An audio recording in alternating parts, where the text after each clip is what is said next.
राजमहल की फुसफुसाहट भारतीय गर्मी की दमनकारी गर्मी हवा में भारी थी, जो रोहन के शरीर से चिपकी हुई थी, जैसे कि एक दूसरा त्वचा हो। राजमहल उसके सामने खड़ा था, एक आग की तरह की सूर्यास्त के खिलाफ, एक कंकाल की तरह की छाया। इसका एक बार का भव्य मुखौटा अब दरारों से भरा हुआ था, जो मकड़ी के जाले की तरह दिख रहा था और इसके अंदर की भव्यता को खो देने की कहानी कह रहा था।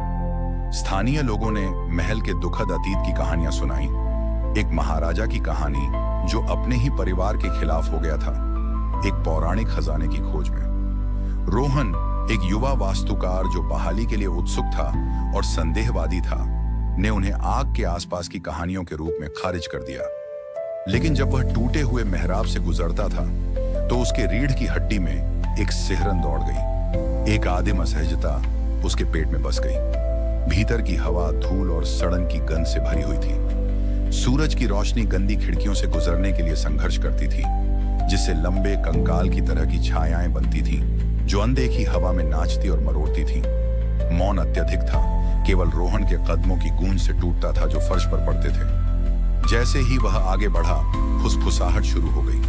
पहले तो यह धीमी थी, लगभग अनजानी, एक अज्ञात भाषा में फुसफुसाहट जो दीवारों से ही आती प्रतीत होती थी। वे उसके चारों ओर घूमते थे, एक कोरस की तरह की दुख भरी सांसें और पीड़ित प्रार्थनाएं। एक अस्वस्थ जिज्ञासा से प्रेरित होकर रोहन आगे बढ़ा। प्रत्येक कमरा एक भुला दिए गए ऐश्वर्य का एक चित्र था। रंगीन टेपेस्ट्री मोल्डी दीवारों पर लटकी हुई थी, जो अब एक असहज अंधकार में ढकी हुई थी। सुनहरे फर्नीचर पर मकड़ी के जाले लटके हुए थे और हवा में नम पृथ्वी और कुछ और भी असहज करने वाली धातु की गंध थी। एक दोपहर, जब वह मलबे और टूटे हुए चांदेलियर के बीच था, रोहन ने एक छिपे हुए कक्ष की खोज की। एक एकल सूरज की किरण छत में एक दरार से गुजरती थी, एक काले संगमरमर की स्लैब पर खुदी हुई एक धूल भरी शिलालेख को रोशन करती थी। शब्द कठोर और ठंडे थे, एक प्राचीन और परिचित भाषा में खुदी हुई एक सख्त चेतावनी। पीछे मुड़, यह स्थान केवल दुख रखता है, इसे छोड़ दो इससे पहले कि यह तुम्हें भी दावा कर ले। पैनिक ने रोहन के गले को पकड़ लिया। फुसफुसाहट तेज हो गई थी, अब एक हताश तत्कालता के साथ, एक प्रार्थना जो एक ठंडे कोरस की तरह की धमकियों में बदल गई थी। दिन सप्ताह में बदल गए, प्रत्येक गुजरते घंटे के साथ डर की भावना बढ़ती गई, जो उसके चारों ओर लिपटी हुई थी।